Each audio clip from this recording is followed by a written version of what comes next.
ఓం గం గణాధిపతయే నమః ఆంజనేయాయ నమః.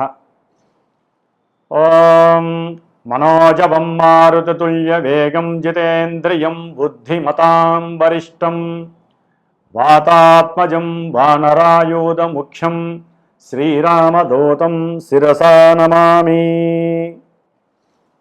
ఓం ఆంజనేయాయ నమః.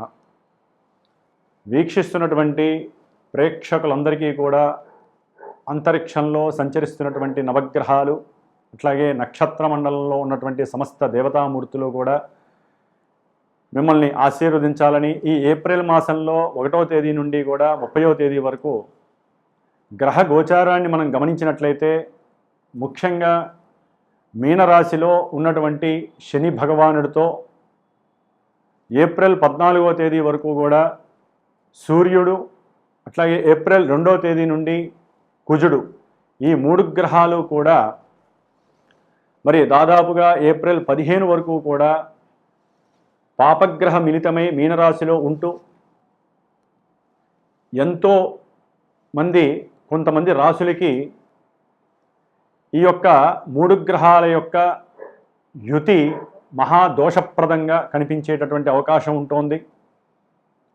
అలాగే విద్య, వివాహము, అట్లాగే సత్సంతానము, వ్యాపారము, కోర్టుకు సంబంధించినటువంటి లావాదేవీలు, ఉన్నతమైనటువంటి విద్య, శారీరక ఆరోగ్యము, ఆర్థికపరమైనటువంటి సమస్యలు, ఇట్లా మానవ జీవితంలో నిత్యము ముడిపడి ఉన్నటువంటి ప్రతి ఈవెంటు కూడా ఆ వ్యక్తి యొక్క జననకాల సమయాన్ని బట్టి, అతను పుట్టినటువంటి ప్రదేశాన్ని బట్టి, తేదీని బట్టి లగ్నము, అట్లాగే నడుస్తున్నటువంటి ఇప్పుడు దశలు, అంతర్దశల వారీగా మాత్రమే మనకి గోచారంలో అక్కడ గ్రహస్థితి ఇక్కడ ప్రస్ఫుటమై గోచారంలో వారి యొక్క మానసిక స్థితిని చూపించేటటువంటి చంద్రగ్రహ రాశి నుంచి ఏ రాశుల వారికి ఏ గ్రహాలు ఏ స్థానాల్లో ఉండి ఏ రకమైనటువంటి ఇబ్బందులని అలాగే శుభాలని కలుగజేస్తాయి.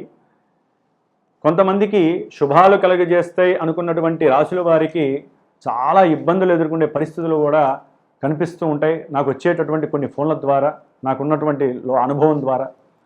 మరి కొంతమందికి ఇబ్బందులు కలుగుతాయి, అశుభాలు కలుగుతాయి అన్న వాళ్ళకి చక్కటి శుభాలు కలిగే అవకాశాలు ఉంటాయి. అంటే పెళ్ళిళ్ళు కావచ్చు, మంచి విద్యాభ్యాసం, విదేశీయానం, ఇలా. ఎందుకంటే మనకి గోచారం కన్నా ఇంకొక ఉన్నతమైనటువంటి స్థాయి జన్మ లగ్నము, దశలు, అంతర్దశలు. వాటిని బట్టి గోచారం మనకి చక్కగా ప్రభావితం చూపిస్తూ ఉంటుంది. కాబట్టి ఎవరైనా సరే మెయిన్ ఈవెంట్స్ అయినటువంటి కళ్యాణము కానీ, సంతాన విషయంలో కానీ, విదేశీయాన విషయము, ఇల్లు కట్టుకోవాలి, వాహనం కొనుక్కోవాలి, లేకపోతే విద్యలో ఆటంకాలు కలుగుతున్నా, భార్యాభర్తల మధ్య ఎన్నో అంతరాలు, అట్లాగే ఇబ్బందులు, ఎడబాట్లు, కోర్టు సమస్యలు, భూమికి సంబంధించినటువంటి సమస్యలు, ఏదైనా సరే, ఏ విషయంలోనైనా సరే ఇబ్బందులు కలుగుతున్నా, ఏ విషయంలోనైనా సరే మీరు ముందుకు వెళ్ళాలి, శుభం చేసుకోవాలి, ఇంట్లో శుభ కార్యక్రమాలు చేసుకోవాలనుకున్నా మస్ట్ అండ్ షుడ్ తప్పకుండా జన్మజాతకాన్ని చూపించుకొని జాతకంలో జరిగేటటువంటి విశేషాలు ఏమిటో మీరు చక్కగా మీకు నమ్మినటువంటి గురువు ద్వారా తెలియజేసుకొని వాటిల్లో ఏదైనా సరే అసమతుల్యమైనటువంటి పరిస్థితులు, ఇబ్బందులు ఉంటే వాటికి తగ్గ రెమెడీస్. జ్యోతిష్యం అంటేనే పరిహారం అండి. ఒట్టిగా పురాణం విన్నట్టు జ్యోతిష్యాన్ని వినకూడదు. ఏదైనా సరే జ్యోతిష్య శాస్త్రంలో ఈ దశల్లో ఇబ్బందులు జరుగుతున్నాయి, వీటికి సంబంధించినటువంటి ఇబ్బందులు జరుగుతున్నాయని తెలుసుకున్నప్పుడు ఈ చెవితో విని ఈ చెవితో వదిలేయకూడదు. మీరు కష్టపడాలి. మాలాంటి బ్రాహ్మణోత్తముల ద్వారా, పురోహితాదుల ద్వారా మంత్రపూర్వకంగా, దేవతల్ని యంత్రపూర్వకంగా, తంత్రపూర్వకంగా ఆరాధిస్తూ ఆ యొక్క అంతరిక్షం నుంచి వచ్చేటటువంటి నెగిటివ్ వేస్ని తీసేసి మనం సృష్టించుకున్నటువంటి ఈ యొక్క కాలంలో మనకున్నటువంటి ఋషులు ఇచ్చినటువంటి మంత్రప్రయోగం ద్వారా ఎన్నో అభీష్టాలను నెరవేర్చుకునే శక్తి మనం చేసుకోవాలి. కాబట్టి మరి ఈ ఏప్రిల్ మాసంలో మేషాదిగా మీనరాశి పర్యంతం గ్రహాల యొక్క, నవగ్రహాల యొక్క స్థితిగతులు ఏమిటి, అవి ఏ రాశుల వారికి ఏ రకమైనటువంటి ఫలితాలను ఇస్తాయో మరి ఉన్నంతలో సూక్ష్మంగా, స్థూలంగా తెలుసుకునేటటువంటి ప్రయత్నం చేద్దాం.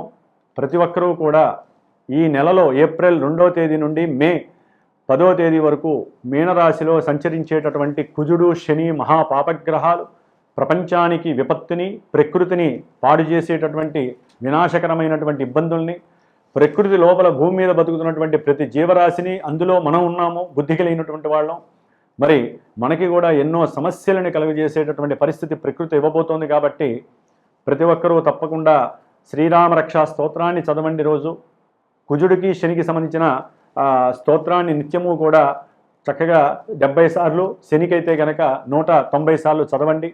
వారి ఇరువురికి ఈ 2 పాపగ్రహాల్ని అణచివేసేటటువంటి శక్తి ఒక్క హనుమంతుల వారికి ఉంది దేవతామూర్తిగా. కాబట్టి హనుమాన్ చాలీసా రోజుకి 11 సార్లు చదవండి. కొంతమంది రాశులు ఎవరైతే ఉన్నారో వారందరికీ కూడా దోషాలు తొలగిపోతాయి. అట్లాగే ముఖ్యంగా శ్రీమాత జ్యోతిషాలయ పీఠంలో, మా పీఠంలో ఈ 41 రోజులు ఏప్రిల్ 2వ తేదీ నుండి మే 11వ తేదీ వరకు కూడా ఈ కుజశనులకి ఇద్దరికీ కూడా జపాలని ఆచరిస్తూ దేవతామూర్తి అయినటువంటి హనుమంతుల వారికి చక్కగా మంజుసూక్త జప పారాయణ చేస్తూ, రోజు వారికి సంబంధించిన హనుమాన్ చాలీసా పారాయణ చేస్తూ, నిత్య అర్చన చేస్తూ, చివరిలో హనుమత్ జయంతి మే 12వ తేదీన పవన సూక్తంతో, మృత్యుంజయ మంత్రంతో పాశుపత రుద్ర హోమాన్ని చేస్తూ, హనుమంతుడి యొక్క సహస్రనామ హోమము, సీతారామచంద్రుల వారి యొక్క అష్టోత్తర నామాలతో హోమము ఆచరిస్తున్నాను మే 12వ తారీఖున. కాబట్టి సమస్యలు ఉన్నటువంటి వారు తప్పకుండా పీఠానికి సంప్రదించి దానికి సంబంధించినటువంటి పూజలో మీ యొక్క కుటుంబం తరపున కూడా మీరు కూడా పార్టిసిపేట్ చేసే అవకాశం తీసుకోండి. మేము ఎంత చేసినా మీరు కూడా తప్పకుండా, కొంతమంది రాశుల వారికి ఏ అయితే ఇబ్బందులు ఉన్నాయో వారు తప్పకుండా మీరు కూడా హనుమంతుల వారికి అర్చనలు చేయించండి, వారి చుట్టూ ప్రదక్షిణాలు చేయండి, నిత్యము సింధూరాన్ని ధరించండి. మీకు సర్వత్రా కార్యము లాభం కలిగేటటువంటి అవకాశం హనుమంతులు వారిస్తారు. జై శ్రీరామ్, జై హనుమాన్. మకర రాశి. మకర రాశి వారికి ఈ ఏప్రిల్ మాసంలో గ్రహాల యొక్క గోచార స్థితిగతులను కనుక గమనించినట్లయితే, ముఖ్యంగా సూర్యభగవానుడు మకర రాశి వారికి ఈ నెల 14వ తేదీ వరకు కూడా చాలా అత్యద్భుతమైనటువంటి సంకేతాలను ఇస్తున్నాడు. కష్టమైనా సరే శారీరకంగా కష్టపెట్టచ్చు, ఆరోగ్యపరంగా ఇబ్బందులు పడవచ్చు. కానీ 3వ స్థానంలో సూర్యభగవానుడు ఆకస్మికంగా పోయినటువంటి ఉద్యోగాలు, వాళ్ళకి ఉద్యోగాలు ఇవ్వచ్చు, ప్రయత్నం చేస్తున్నటువంటి వారికి ఆకస్మికంగా ఏదైనా ఉద్యోగపరమైనటువంటి లాభాలను కలుగజేసే అవకాశము ఈ నెల 14 వరకు కనిపిస్తోంది. దానికి తగ్గట్టుగా గోచారం వారి యొక్క జన్మజాతకంలో కూడా సూర్యగ్రహ బలం కనుక అనుకూలంగా ఉంటే తప్పకుండా ఉద్యోగం సంప్రాప్తిస్తారు. చేసేటటువంటి ప్రతి కార్యక్రమంలో సంకల్ప సిద్ధి కలగడానికి ఈ యొక్క మకర రాశి వారికి 3వ స్థానంలో రవితో పాటుగా శని ఉన్నాడు. కుజుడు కూడా 2వ తారీఖు నుంచి వస్తున్నాడు. బుధుడు 11వ తారీఖు నుంచి 3వ స్థానంలోకి వచ్చి కొంచెం ఇబ్బందులు కలుగజేస్తాడు. బంధుమిత్రుల యొక్క శత్రుపరమైనటువంటి ఇబ్బందులు, తండ్రి గారి యొక్క ఆరోగ్యరీత్యా లేకపోతే వారితో మాట సంభాషణలు కానీ కాస్త ఇబ్బందులను కలుగజేస్తాడు. కాబట్టి వాక్కు విషయంలో కొంచెం జాగ్రత్త పడాలి, తెలివిగా ప్రదర్శించాలి, బుద్ధి కుశలత ప్రదర్శించాలి. ఆ సమయంలో 11వ తారీఖు నుంచి ఈ నెలాఖరు వరకు కూడా బుధుడు బాలేదు. కాబట్టి ఏదైనా కొన్ని విషయాలలో అప్పు చేయాలనేటటువంటి, అంటే ఏదైనా ఒక గృహం నిర్మించాలని కానీ, లేకపోతే ఒక స్థలాన్ని, భూమిని అమ్మాలి, లేకపోతే గృహాన్ని అమ్మి కొత్తగా ఇంకేదైనా పెద్దదిగా తీసుకోవాలి అనేటటువంటి ఆలోచన చేయొచ్చు. గవర్నమెంట్ ద్వారా ఏదైనా ధనాన్ని అప్పు చేసి, ఆ విషయాలలో మీరు చేసే ప్రయత్నాలలో తెలియకుండా వ్రాతపూర్వకంగానో బుద్ధిపూర్వకంగానో ఒక్కోసారి సంతకాలు పెట్టే విషయంలో ఎక్కడో అక్కడ తేడా జరిగి మీరు అనుకున్న కార్యక్రమాలు ముందుకు వెళ్ళడానికి ఆలస్యం జరగచ్చు. ఆ ఫైల్స్, ఆ రిపోర్ట్స్ తేడా వచ్చేసి ఇబ్బందులు పడవచ్చు ఈ నెల రోజులు కూడా. కాబట్టి ఈ యొక్క మకర రాశి వారికి 3వ స్థానంలో ఉన్నటువంటి కుజుడు అఖండమైనటువంటి ధైర్యాన్ని ఇస్తూ సాహసోపేతమైనటువంటి నిర్ణయాల ద్వారా ఎన్నో శుభ కార్యక్రమాలని సంకల్పయుక్తంగా ప్రదర్శించేటటువంటి పరిస్థితి కనిపిస్తోంది. అట్లాగే చదువుకునేటటువంటి విద్యార్థులు వారి ఉన్నతమైనటువంటి చదువుల రీత్యా విదేశాలకి వెళ్ళడానికి అఖండమైనటువంటి ప్రయత్నాలు చేస్తూ ఇప్పుడు అది సాధించేటటువంటి పరిస్థితులు ఎదురవుతున్నాయి. అంటే పాస్పోర్ట్ కావాలనుకున్న వాళ్ళకి పాస్పోర్ట్ లభించే అవకాశము, అట్లాగే ఎవరికైనా వీసా గురించి ప్రయత్నం చేసే వాళ్ళకి వీసాకి సంబంధించినటువంటి విషయాలలో ప్రయత్నాలు, ఇట్లా విదేశీ పరంగా ఉన్నతమైనటువంటి విద్యలకు వెళ్ళటానికి అవకాశాలు ఈ 3వ స్థానంలో ఉన్నటువంటి కుజుడు శని ఇస్తున్నారు. ధనపరంగా కూడా చక్కటి రావాల్సినటువంటి డబ్బులు మీరు ఎవరికైనా అప్పిస్తే అవి రావడానికి అవకాశాలు ఉన్నాయి. అన్నదమ్ముల మధ్య చక్కటి సఖ్యత కుదురుతుంది.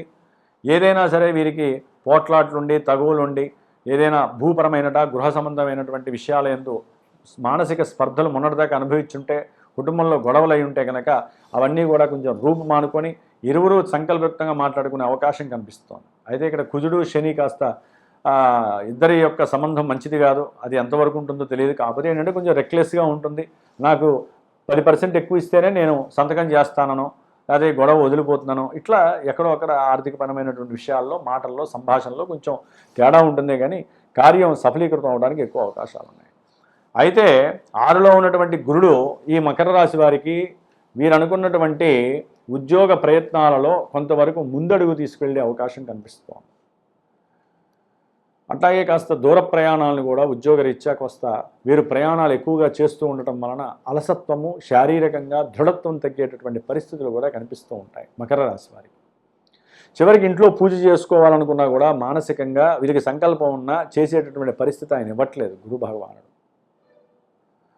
అట్లాగే రుణ బాధల పరంగా కొంత వీరు అంటే అంతకుముందు ఏదైనా సరే దూర ప్రాంతాలకు వెళ్ళటానికో, సంతానపరమైనటువంటి రుణబాధలు మకర రాశి వారికి ఉన్న, వ్యాపార రీత్యా ఏదైనా వృద్ధి చేయడానికి కాస్త గవర్నమెంట్ త్రూ సహాయ సహకారాలు తీసుకొని మరి తండ్రి గారి ద్వారా అప్పు తీసుకున్న అవన్నీ కూడా కొంచెం ఇలా ఇబ్బంది పెట్టే అవకాశం ఉంటుంది మకర రాశి వారికి.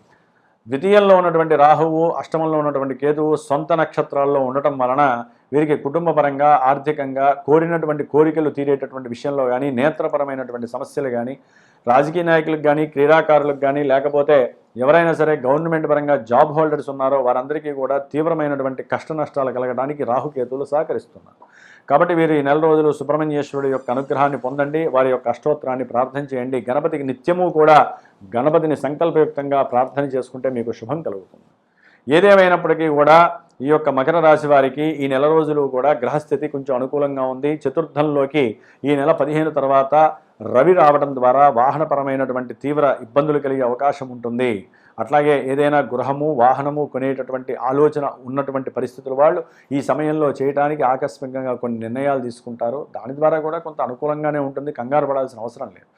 శుక్రుడు ఈ నెల 19 వరకు కూడా చతుర్థంలో ఉండి అఖండమైనటువంటి గృహ వాహన యోగాలని, సుఖ సంతోషాలని ప్రసాదిస్తున్నాడు. చక్కటి ఆహ్లాదకరమైనటువంటి భార్యాభర్తల యొక్క అనుకూలత కలుగుతోంది. తదుపరి నెలలో కొంతమందికి సంతానపరమైనటువంటి విశేష యోగాలు కూడా కలుగుతున్నాయి. సంతాన ప్రాప్తి కలగడానికి శుక్రుడు అనుకూలంగా ఉన్నాడు. కాబట్టి సాధ్యమైనంత వరకు వీరు శనగలు దానం చేయండి 3 వారాలు కూడా బ్రాహ్మడికి, దేవాలయంలో శివాలయంలో బ్రాహ్మడికి. అట్లాగే రాహుకేతువులకు సంబంధించినటువంటి మరి సుబ్రహ్మణ్య పాశుపత అభిషేకాన్ని కానీ, లేకపోతే సర్పదోష పరిహారార్థమై మరి ఏదైనా సరే దేవాలయంలో నాగ ప్రతిష్ఠ చేస్తున్నా దానికి సహకరించండి, లేదా సర్పసూక్త పారాయణ చేయించుకొని తీర్థం తీసుకోండి. అంతా శుభమే కలుగుతుంది. జై శ్రీరామ్, జై హనుమాన్.